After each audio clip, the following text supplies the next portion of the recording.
Hey everyone, this is Cameron from Renegade Animation on renegadepopculture.com. If you like what we do, please give us a like, a share, and a follow on Apple Podcasts or wherever you listen to us. We are everywhere. Also, if you can, consider supporting our Patreon at patreon.com/renegadepopculture. That way we can keep doing what we love, and that's talking about animation. And now, on with the show. What's going on, everyone? Welcome to another episode of Renegade Animation on the Renegade Pop Culture Podcast Network. My name is Mike. I'll be your host for this evening. Joining me, as always, is the animation guru himself, Cameron. Howdy, howdy. And today we've got a little bit of something for everyone. We've got reviews for Chicken Run, Dawn of the Nugget, and A Merry Little Batman. But first, we also have, it's been a while since we've done one of these, we got an indie spotlight, this time talking about the pilot for Godspeed from Olen Rogers. Yeah, this is the new pilot from the creator of Final Space. And oh man, it just came out like maybe a week or so ago. And the plan is essentially like they released the pilot on YouTube and they've also launched a Kickstarter for Godspeed to make more of it. And they've recently, probably within hours of the Kickstarter launching, made the funding goal of what it needed to do. And now it's hopefully going for more episodes by having a stretch goal that's at about $600,000 because a lot of animation fans don't seem to quite get this. Animation takes a lot of time, no matter if it's 2D, CGI, or stop motion, and a lot of money, which is something that people like Zaslav and anyone else who is running a entertainment studio hates to hear because this takes time and money, y'all. You can't just rush it out within a day and hope to recoup your costs and what have you. Let's talk about the plot a little for this one. Godspeed follows the journey of Iris, a young woman and her adorable karaoke bot sidekick named Bowie. Love that name. As they navigate the desolate landscape and abandoned homes of their crumbling world. Her path takes an unexpected turn when they stumble upon a mysterious broadcast that holds the key to their escape. To follow the message, she must survive a planet-ending storm. The cast will include the voices of Troy Baker, Claudia Black, Bryce Charles, Kotzi Galloway, and Olen Rogers himself. And surprise reveal of the AI on the ship being voiced by Tom Kenny. Something that I've been really hopeful for in the animation scene, at least within the indie animation scene, is the fact that there needs to be variety among its selection of shows and pilots that are in production. We already have a Has-Been Hotel and a Hell of a Boss. We already have the amazing Digital Circus. I want to see the indie scene grow and not just feel it has to stay in one box, because something that's kind of bugging me right now through a lot of the indie love that I keep seeing, a lot of you audience goers who are trying to be supportive of indie animation are not showing up for everything. Let's just get that out of the way first. It feels like fans are very selective about what they choose to support. And on the one hand, that may be fine if you're only aware of one individual project. But if you want indie animation to be the future, you have to be there for all of it. And not all of it should be like dark, edgy comedies that are doing the thing where there's something else going on much deeper under the surface of the show. And not saying that's a bad way to make a show. It's obviously worked for Hell of a Boss and is why the amazing Digital Circus is so popular. But I want to see something else. And thankfully, there are a lot of indie pilots that are coming out that are doing more, like Godspeed, where we have a young woman trying to survive a hellscaped planet while also reconnecting with people that are close to her to talk about Olen Rogers and his work. I was always a little mixed on Final Space. I thought it did a lot of really cool things, and the art style was a lot of fun.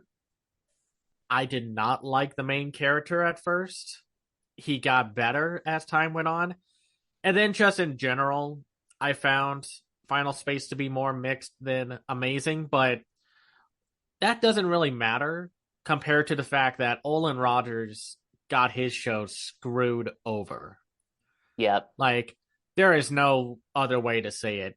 Final Space got screwed over because of the merger and Zaslav being the worst person on the planet Earth in the world of entertainment. I love the visual look for Godspeed. It reminds me of the character designer from Wendell and Wild who did like illustrations for magazines. It has a cool angular design to everything.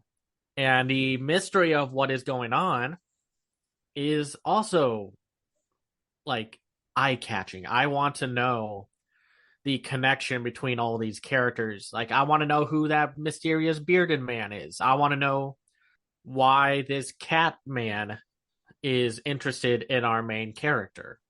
And something that I've liked about Olen Rogers and his work, while the comedy was not always hitting for me, like on a vibe level, he did want to go the distance with talking about grief and loss, guilt on top of all that. And he does that again very well here. I like the main characters here. I love Iris, and Bowie is, for now, like at the right level of annoying. Like, he's not too much. He does a great job of like walking that fine line between annoying and just infectious. I like the bond that he has with Iris throughout this thing.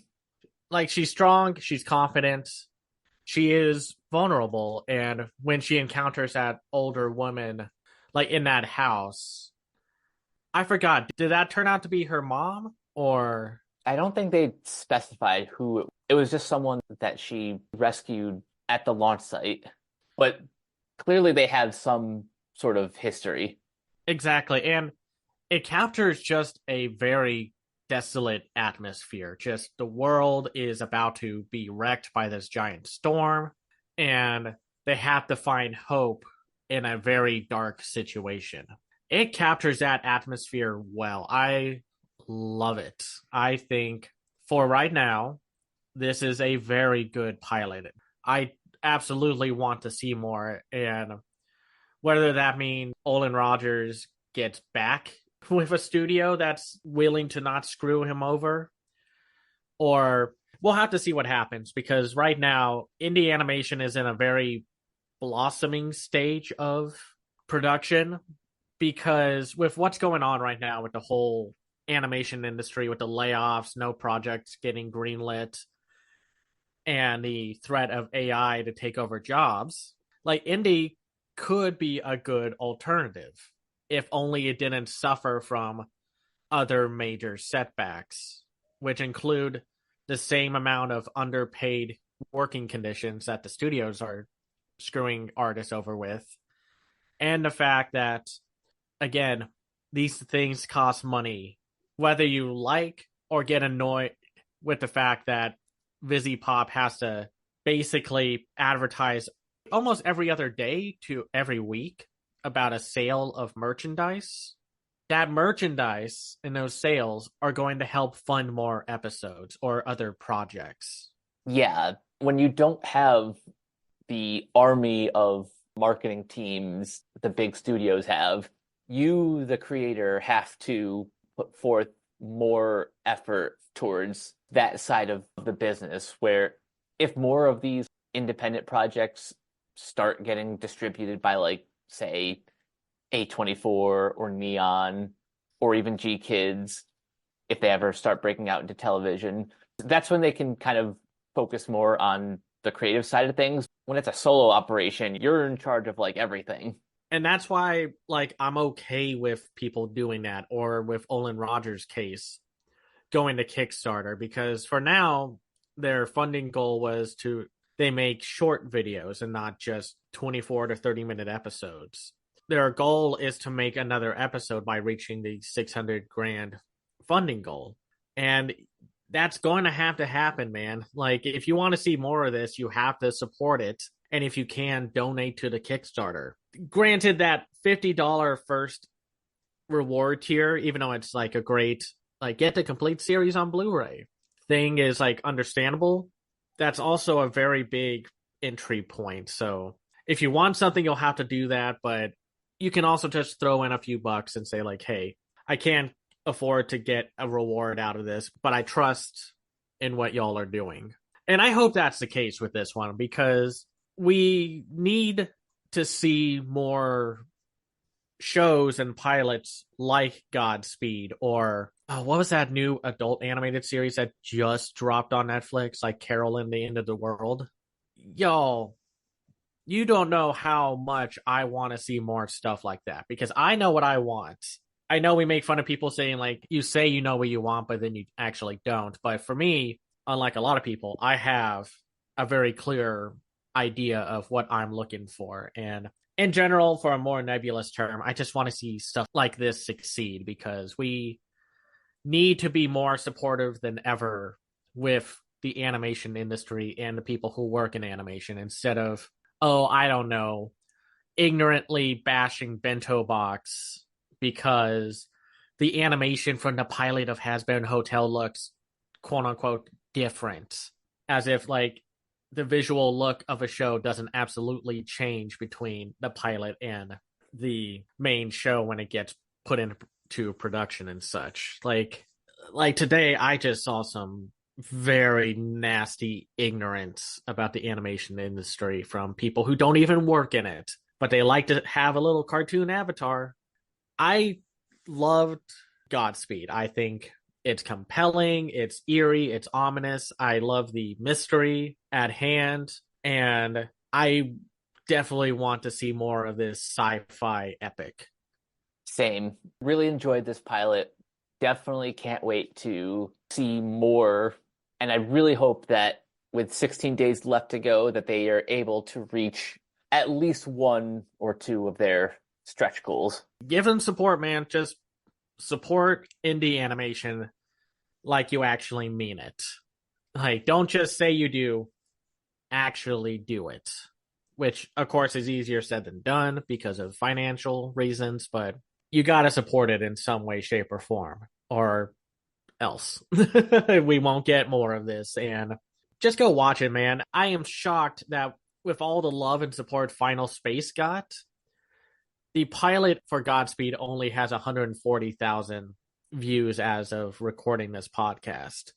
Like, man, punch those numbers up, man. Those are rookie numbers, like McConaughey would say. Exactly. Like, I know everyone wants the next Hell of a Boss or Has Been or Digital Circus, but you need to be adventurous and supportive of it all. I mean, honestly, this is probably my favorite pilot next to the Lackadaisy pilot that I saw. But for now, we must go and help out a few folks who have run afoul with Chicken Run, Dawn of the Nugget. I can't believe it's been at least 23 years since Chicken Run has come out. I am that last scene of Matt Damon in Saving Private Ryan, growing from young to old at an astronomical rate. And I'm pretty sure I still have the first Chicken Run on VHS. I saw it when it was released in theaters because I was a huge fan of Wallace and Gromit and Aardman as a studio. It's not until later, of course, when you get older and wiser and are more aware of the things that Chicken Run did so well. Like, I wish there was a Best Animated Feature Oscar for 2000, because there was some good stuff there. There was Chicken Run, and I think this was also the same year as The Emperor's New Groove and The Road to El Dorado, like you could have easily done a top three for best animated feature. That's actually not half bad of a lineup. The frustration of the Oscars waiting until there was more quote unquote competition. And it's like, man, there's always been competition. Y'all have just never shown interest in it until Exactly. until recently. It's like, oh, now you're interested. I was interested since way back then.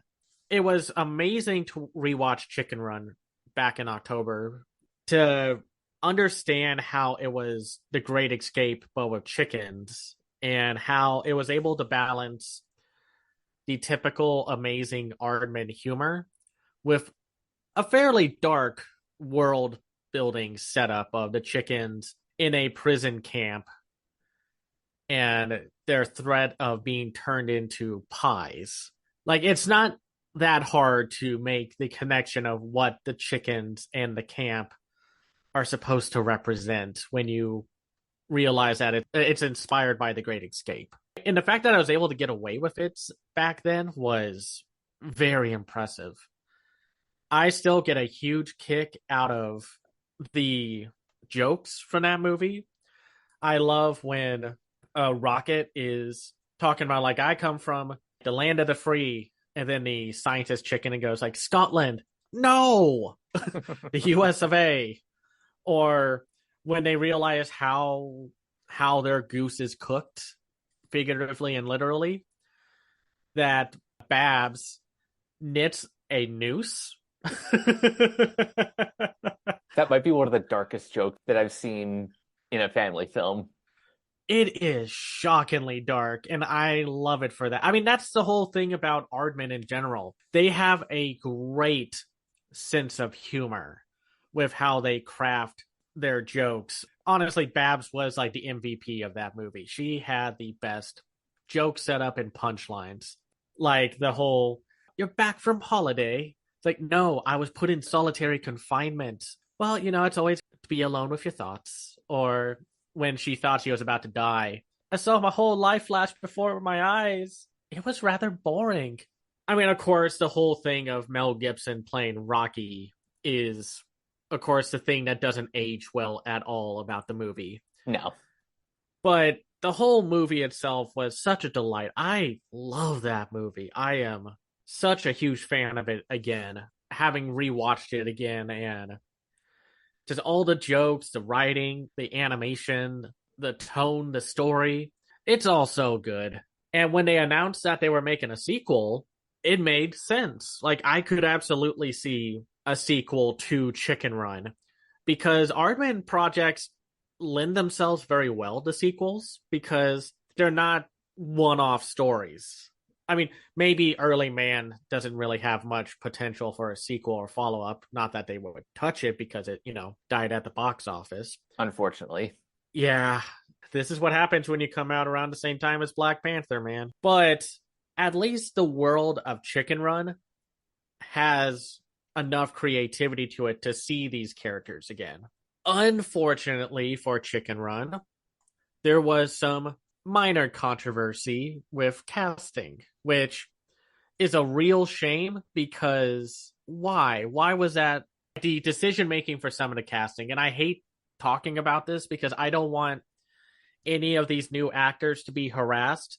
Please do not harass these actors, because Aardman made the decision to recast, at the very least, our two leads. One of them was going to happen no matter what. No way in hell were they going to bring back Mel Gibson for Rocky. But there was no real reason to recast Ginger, where she was played originally by Julia Sawala. Then they gave her role to Thandie Newton. And that's a shame because they were trying to be like, oh, we need a younger actor, even though they're technically around the same age. And Julia's voice for Ginger was not all that different from then to now. So as much as I love Aardman, that was a real disappointment to hear that they were recasting her. Unless there's just something we don't know for the reason for recasting. It's just a shame. I'm trying to find some explanation, but other than she is now considered too old, I don't buy it. The ageism in Hollywood. It's like, man, some people are still good. It was the same issue I had when people were like, oh, what was it? The Proud Family, Louder and Prouder. It's like they brought back essentially every single cast member with maybe a change here and there for reasons, but everyone was just like, oh, Penny sounds too old now. And it's just like, I'm sorry that we all age and grow up. I know, it's ridiculous. The director this time around is Sam Fell for Chicken Run, Dawn of the Nugget. He has worked on stuff like Restaurant, Flushed Away. The Tale of Despero was also a director for Paranorman. We pick up essentially a few years after the end of Chicken Run. The chickens are now isolated away on an island, far away from the touches of humankind. They now have a daughter. Well, Ginger and Rocky do, named Molly, voiced by the great Bella Ramsey. And yes, we will get to Hilda Part 3.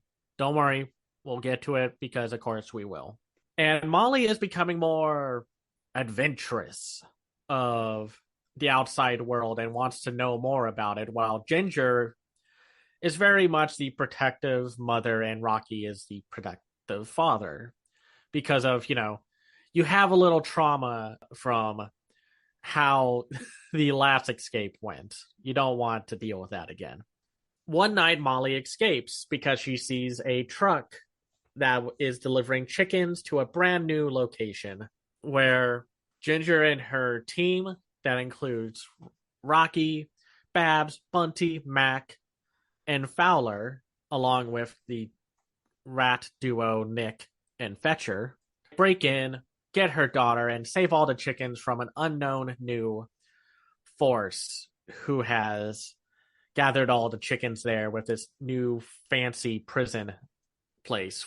It was going to be tough to keep expectations at a reasonable area because this is a sequel that's come 2 decades plus later, and a lot of people were for some reason thrown off by all the bright visual colors now that we have gone from The Great Escape to Mission Impossible / James Bond inspired visuals and settings. I got to see this back in October at Animation is Film. Unfortunately, I was not able to stay around for the Q&A because I had to literally go to another theater to go see Chicken for Linda, which is probably the best film for next year. I can't wait for y'all to see that. It's like I was hoping for it to be good. I absolutely adored this movie. It's not the first film. Nothing's going to be the first film. But as a sequel that takes everything that was great about the first film and builds upon it, expands on the world and the characters, it's pretty darn good. Easily one of my favorite animated films of the year so far.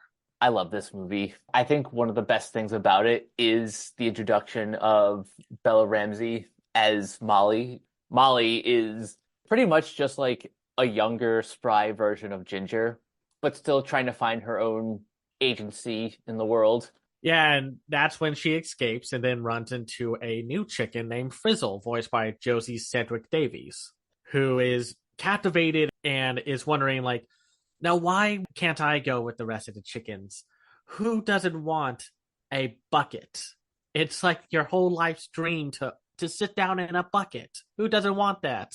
I love the new additions to the cast. I love Frizzle. I wish we got to see a little more of her, but I understand this was more a Ginger and Molly movie. Though one of the new additions I adored is Dr. Fry, the scientist in charge of this factory for the chickens, who's voiced by Nick Mohammed, who a lot of y'all would know from Ted Lasso. I just had a riot and a half following his character around. He is the goofier male counterpart to the spoilers for those who have not seen it. The return of Mrs. Tweedy, who is once again voiced by Miranda Richardson. one of my favorite jokes of this movie is the fact that he has three separate remotes to control the chickens. One to turn off the collars, another one to pick which one to control, and then a third one. And when we see the introduction of Reginald Smith, the owner of the Sir Eat-A-Lot chain of restaurants, voiced by Peter Serafinowicz, who y'all would know from, golly, a lot of things. Like Darth Maul from The Phantom Menace. He's Pete in Shaun of the Dead. He's also in The Tick. That too.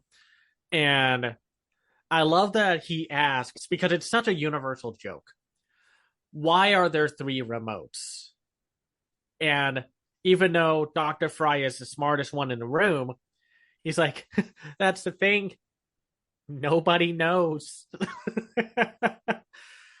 My theater, when I saw this back in October, laughed at that because it is so relatable. We have streaming items and devices and such that should have everything on them. But for some reason, you still have to have an additional remote or two just to do something else. I love the jokes in this movie. I think there's a lot of great visual jokes. My favorite has to be when they're breaking into the facility and they're doing the whole eye scan joke. And instead of just being like, oh, okay, that's this guy, they pull out a book called The Employee iPad. And it's just images of eyeballs to match up with the person at the gates. Even before that, when they're trying to use a camera to take a picture of the eye to fool the scanner, that's a great setup before the payoff. There are so many great moments in this movie where they sprinkle in like a load of visual dialogue gags. Babs is still extremely funny where they're like, we can't lose our heads. And then she's like, well, where should we place them? Or when Fowler is setting up the whole escape route. And of course, this time he is voiced by David Bradley from, Game of Thrones or Del Toro's Pinocchio. You would know him. I think he was also in Hot Fuzz as well. When he starts talking, he's like, I'm not easily distracted. The nerve of them to say that. And he looks over at his snail and he starts going off about one of his war stories. And his snail, his expressions are so subtle, but they are, oh no, I got myself trapped in a conversation with someone I don't want to talk to. And just starts slowly turning away while he's talking and starts just leaving. Or at the very least, when you see them later, he is like an inch or two away further from Fowler while Fowler is still talking. This movie might be the funniest film of 2023. Like, this has been a killer year for comedies, but this one might take away the most laughs that I've had, at least from a consistent level of laughs. I'm honestly jealous that you got to see this in theaters because I bet this would get a ton of great laughs from like a shared audience. Oh, this got so many laughs when I was at Animation as Film. When they're planning the whole break-in sequence, where they're like, this is the building. Babs is like, oh, wow. It's a lot smaller than I expected. You can tell Mac, who's voiced once again by Lynn Ferguson, was ready to snap a little. But she's like, thank you, Babs. Or Nick and Fetcher still having great chemistry between one another. They were also recast with Romesh Raghunathan and Daniel Mays, but you wouldn't know that they were recast. They did a great job continuing the roles of these two rats who bring the chicken stuff and do things like, it's an impossible mission. Shouldn't that be the other way around? Or it's like there. Or they kept the spirit of the movie. And one of the things that caught people's eyes when they were talking about this movie during the festival circuit was comparing it to Black Panther and Wakanda. And at first that raised a few eyebrows about like, what do you mean by that?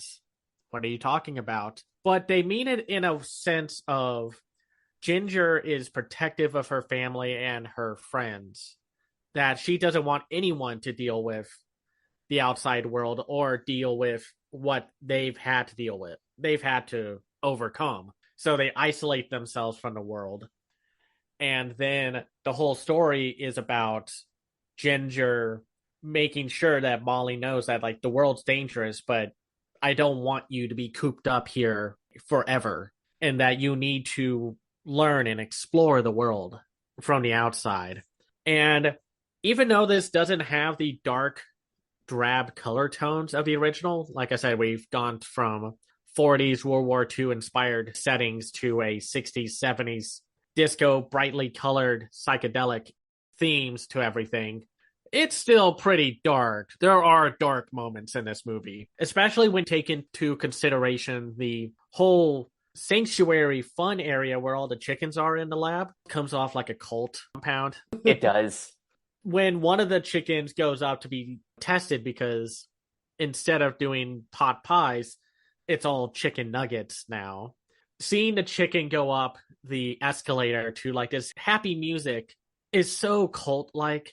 I could not stop myself from laughing at that because it's so dark about what happens. Like, this movie franchise, for one reason or another, is not afraid to show that.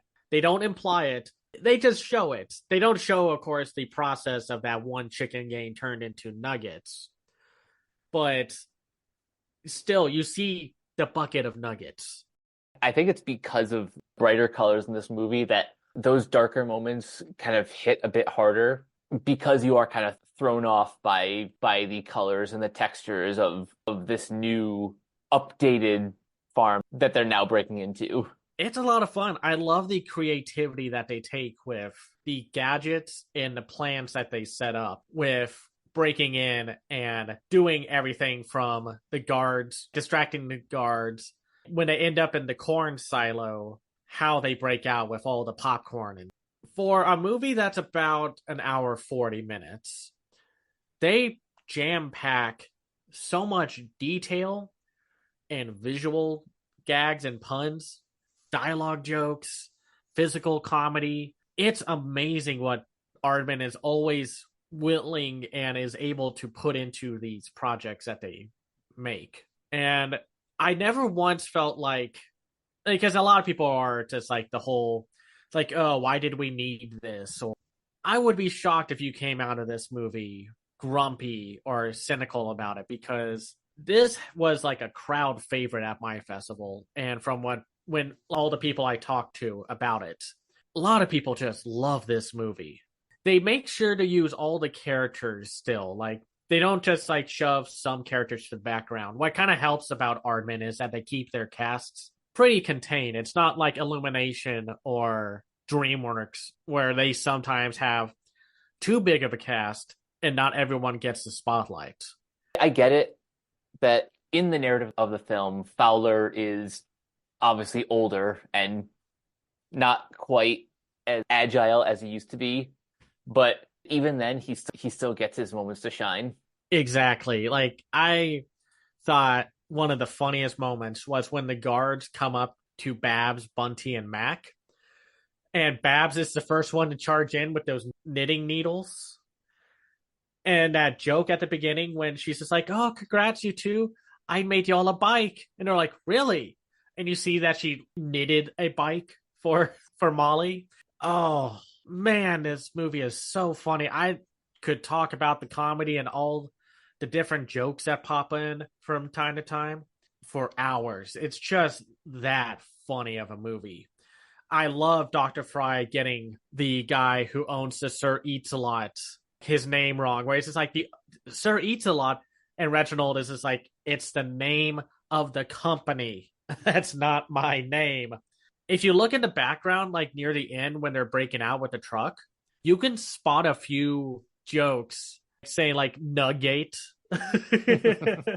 Talking about movies like this just puts a smile on my face. Like, not that I don't have any complaints. I think Thandie Newton is good as Ginger, but it's a bummer that they didn't even think about bringing back the original actor, because Like, it's fine, but I can tell there's an absolute difference between the two voices for it. And Levi was okay. Like, I'm not pining for Mel Gibson to come back to anything because screw that guy. But I wish Levi had a little more energy in his performance, but he does a good job. Like, considering that he's had not a great year for films, like, this is his best role that he's had. I think what Levi brings to the role is now Rocky is like he's like the dad. He gets to inject some of that like goofy dad personality to the role. All the actors, like new or brought back, do a good job with their roles.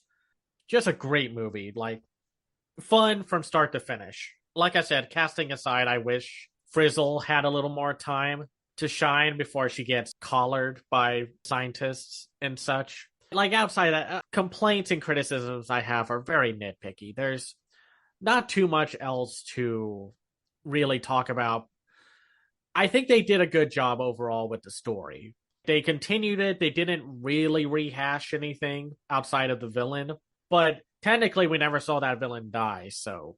I was going to ask, like, when you heard at first that Tweety was coming back, were you surprised or was it just like, oh, yeah, no, of course she'd be back?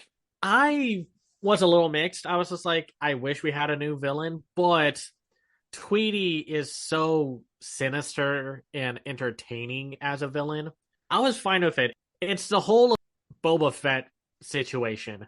Even though before we realized that he was going to be back, people were like, I didn't see a body. That means he's not dead. No body, no death. Exactly.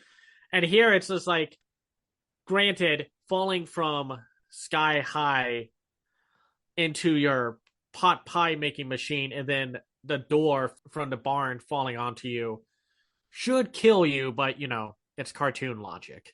This movie's comedy is very Looney Tunes inspired, which just makes it all the funnier. Like, I was fine with it. I'm glad that she came back, if only because no other Aardman villain or even DreamWorks villain is as sinister as Mrs. Tweety. Their villains range very wildly between sinister and comedic. There's the villain from the Pirates movie that they made, which she was the queen, which she was fine. Nothing all too entertaining, but it's been a while since I've seen that movie. We might have to talk about it at one point again. Or like the Curse of the Were-Rabbit, the villain played by Ray Fiennes. He was fine, just kind of a rich snob, though the toupee joke is always going to get me. I think that joke is hilarious. And then there's, the villain from Early Man, who is voiced by Tom Hiddleston. I think he's funnier than threatening. Mrs. Tweety definitely leans more on the threatening side, but she can also be very funny. I like her dynamic with Dr. Fry and how she's just like, it's not just the fact that he has a big inheritance and has a genius intellect and went to Harvard mastering in all things robotic and science and mind control. And then Fry is like, and drama. It's so interesting and impressive how Aardman, when they craft these worlds and these characters, make it look so easy to do. It's like with Miyazaki. How do they keep doing this? And it's like, yeah, we make interesting characters and then keep the humor broad and universal of like what you would find as funny. They don't try to make it super niche or try to add more modern sense of humor. It's funny because it's funny. Really, what makes Aardman stand out is they have that broad sense of humor, like you just said, and sometimes they will do sort of style parodies, and that's what the Chicken Run movies are. It's nothing too specific. Say you're someone younger who hasn't seen any of the Mission Impossible movies or hasn't really dipped their toe into like the espionage genre. You can still enjoy this just on its own merits. That's what makes Aardman so fun. They find humor in the most approachable way for creature comforts. They just record people talking about random subjects, and then they say, Like, what kind of animal would make this funny? There's this one about swimming, and they animated a shark saying, "I really hate swimming in deep water." Like, the visual joke of that alone is really funny. They just do a good job with what they do here. It's like there's a reason why Aardman is one of my favorite studios. On top of the fact that they just take care of their employees, unlike other studios, their films aren't coming out every year. They feel special when they come out. And I know a lot of people really want to see these films in theaters. I'm sorry, you should have gone and seen them in theaters then. I mean, part of it is also the fact that Lionsgate and the other distributors screwed up with their stop motion releases. I'm sorry that none of y'all went to see Kubo or anything from Leica past Coraline. I'm sorry that y'all didn't go see Shaun the Sheep or Early Man, but they're going to be with Netflix until otherwise, until either Netflix says, like, fine, we will start doing more traditional theatrical releases. That means that when they show up on Netflix, you just have to watch them on Netflix. I'm sorry, but that's how things are until we get another stop motion film that actually does well at the box office. Although I will say, nothing would make me happier than to see the next Wallace and Gromit movie get a theatrical release, just like Del Toro's Pinocchio did, because I think people might show up for that. Hopefully they would this time, because it's interesting to see right now with what's going on with the world of the theatrical release scene, of what's doing well, what's not, and what are the big surprises, like how Godzilla Minus One and The Boy and the Heron are doing really well for what they are, and seeing people not really show up for big tentpole releases anymore. Chicken Run Dawn on the Nugget, while having to follow up an incredible stop motion comedy from 23 years ago, still holds its own against the legacy that was brought with that first film. Chicken Run was Aardman's first feature-length theatrical film, because that's when they teamed up with DreamWorks to make movies that got wide releases and, in some cases, award wins. Give it a watch. I know a lot of people are already watching it, but do watch Chicken Run Dawn of the Nugget. It's super fun. I think it has something for everyone to love. Aardman makes kind of the best movies for families, and this one is certainly no exception. And now, since this will probably be our possible last episode of the year, we're going to end on a Christmas special. And I was kind of thinking we weren't going to have an animated Christmas film to talk about, or a special, because I thought the Bad Guys Christmas special was okay. They weren't going to make the special look just like the movie. They probably did not have a lot of time or money to make it work as well as people wanted to. But I was happy to see that Amazon and MGM were interested in bringing out Merry Little Batman, because who knows what's going on with Warner Brothers Discovery and Zaslav, because I think they just screwed up with this, man. This Christmas, Damian Wayne wants to be a superhero like his dad, the one and only Batman, who's voiced in this special by Luke Wilson. When Damian is left home alone while Batman takes on Gotham's worst supervillains on Christmas Eve, he stumbles upon a villainous plot to steal Christmas and leaps at the chance to save the day. I remember when the first image for this special came out, a lot of people were, for one reason or another, unimpressed by it because of the image at hand. And listen, I know not everyone likes the same art style, but we gotta stop making first impressions on one image, because we didn't know what this was going to look like in motion. And then when everyone saw it in motion, everyone was like, wow, this looks great. And it's like, you weren't saying that a few months ago. I'm just saying. This happens almost every single time, where a static image gets like a bad first impression, but then once you actually see the product, it's like, oh, no, that actually looks pretty good. And I love the storybook, old school Christmassy vibe that this special brings to the table. I think it captures that visual look perfectly. The fun thing about Batman is very much like Godzilla. Batman is moldable for every kind of audience goer and viewer. You have your super adult and dark storylines. You have your young adult and teen stories and shows. And then you got ones for kids. Do you know how hard that is to make a character that is so malleable that he could reach a wide audience? They're rare. There's only like a handful of characters that successfully translate into multiple demographics, but somehow Batman's one of them. Exactly. And I loved Luke Wilson as Batman slash Bruce Wayne. I think he brings this laid back charm to the character. Like he's imposing and threatening, but he's more like your quirky dad who just happens to be a crime fighting superhero. He's basically your stereotypical overprotective dad. I like how he doesn't really try to put on a Batman voice. It's just Luke Wilson. Yeah, I mean, like, and say what you will about actors who just own voices without, dipping into doing something different. I mean, yeah, we talked about that with, oh, what's his name for Boy and the Heron, who plays the Heron? Robert Pattinson. But sometimes you just want to have a charming enough voice to do all of this.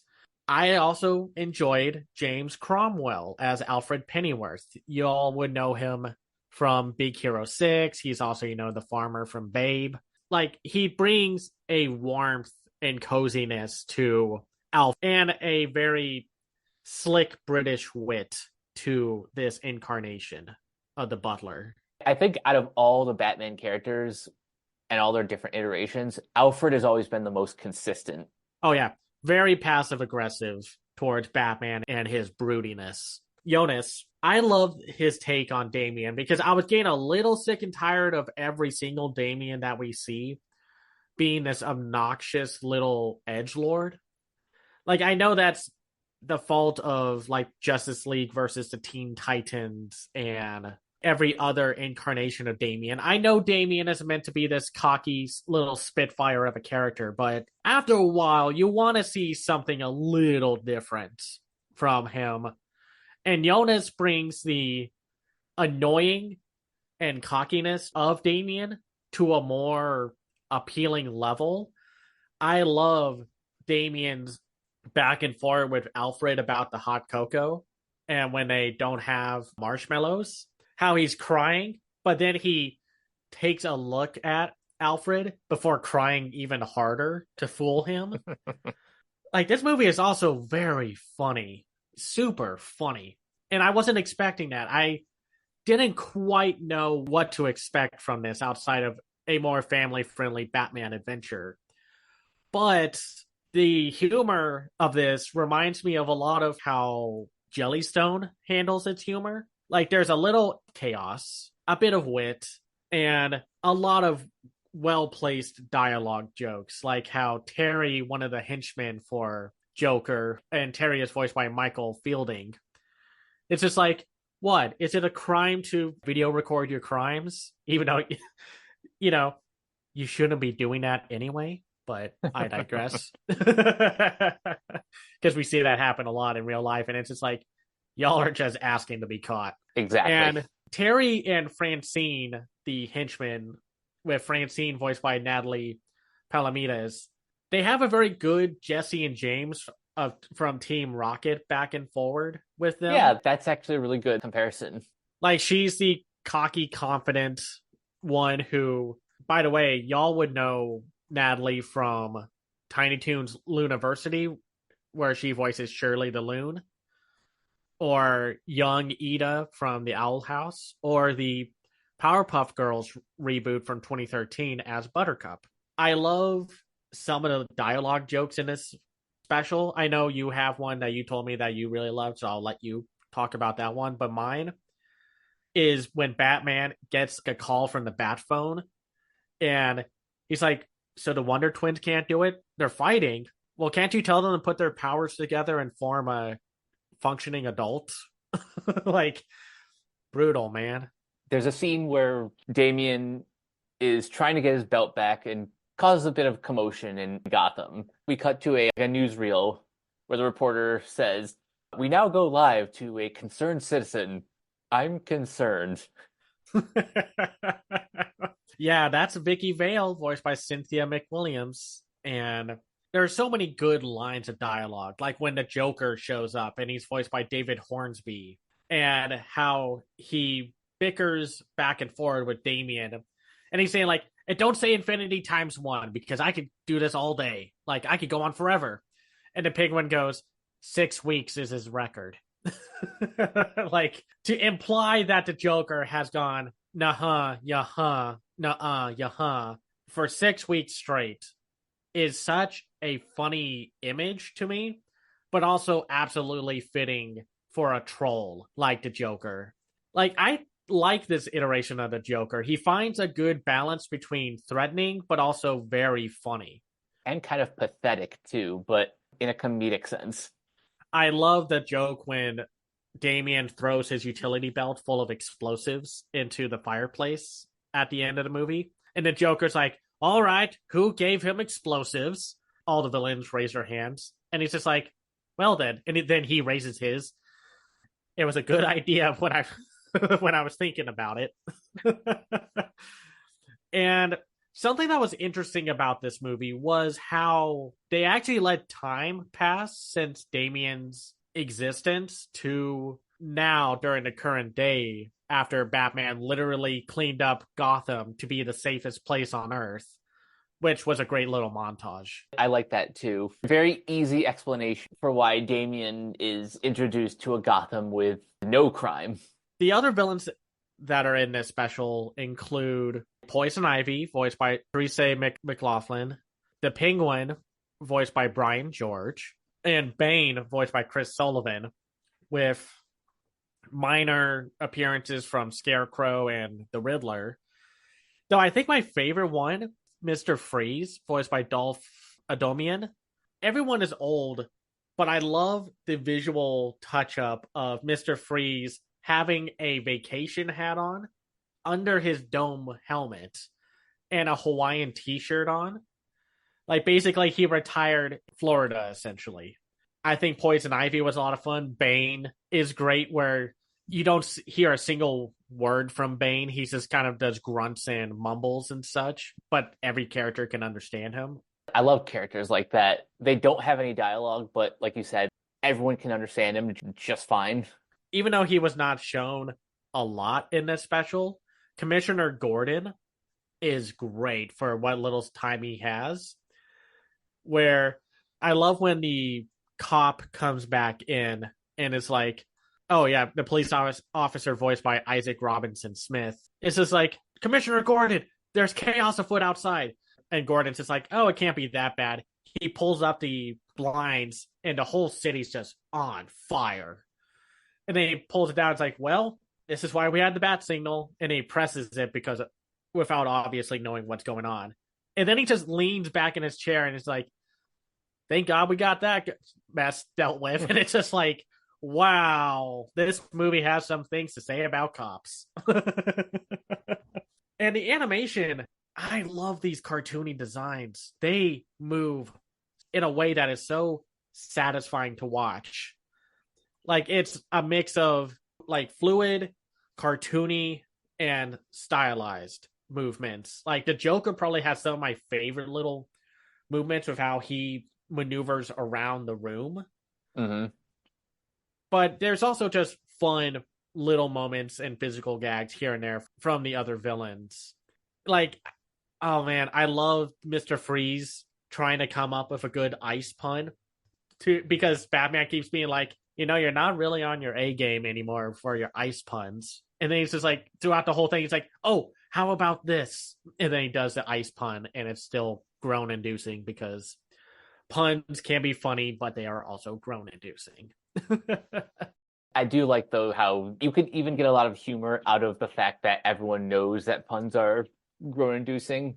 So it just the punches keep getting like progressively worse. There's a lot of like fun, appealing designs throughout this whole movie. Like there's for some reason a cameo from Carmen Infantino. One of the editors at DC for a lot of the 50s and early 60s.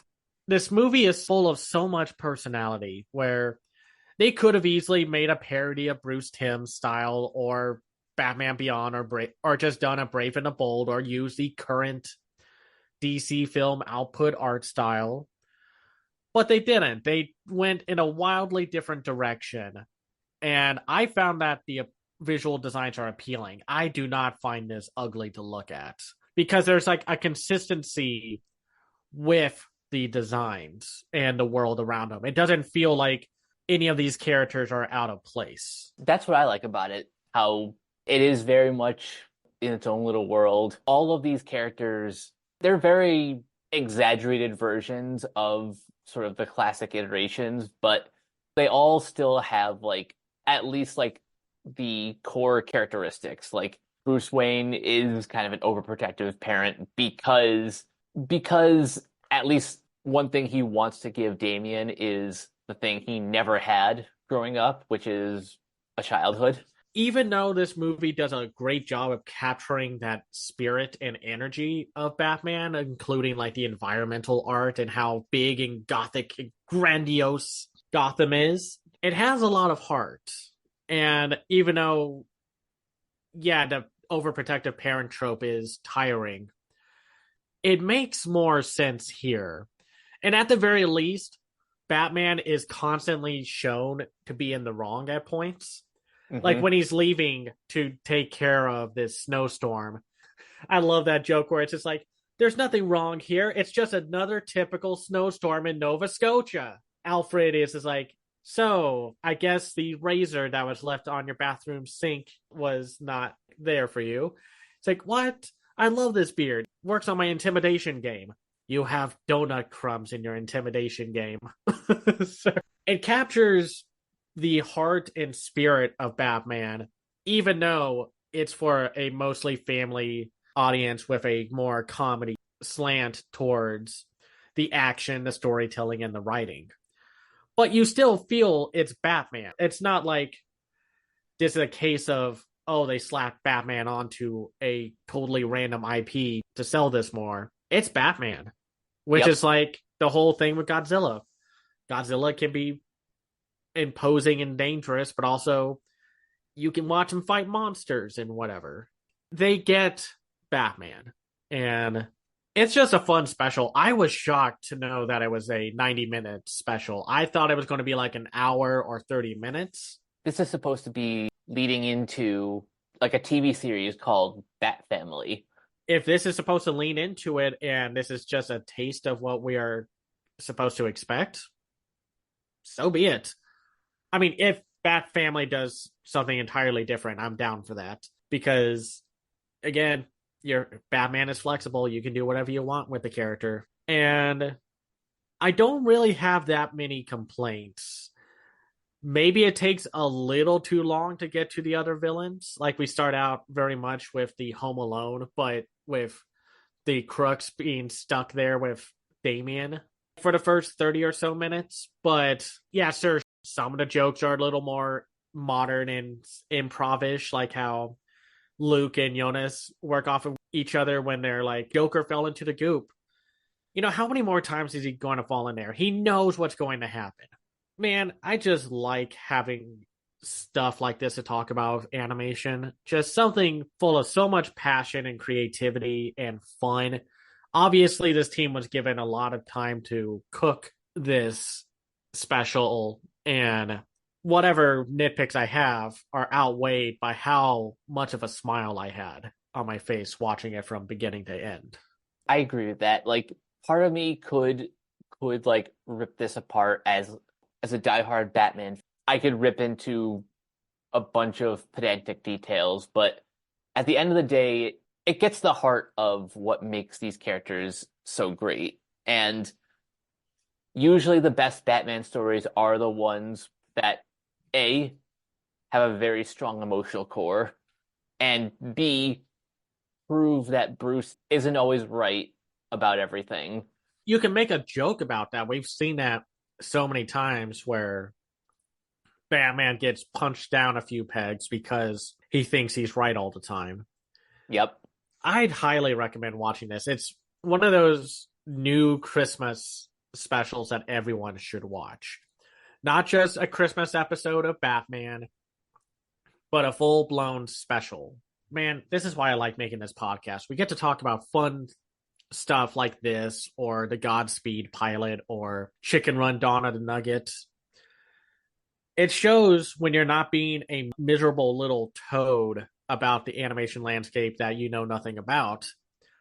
You can find a lot of joy and wondrous things that are getting made by talented people that deserve better wages and better working conditions.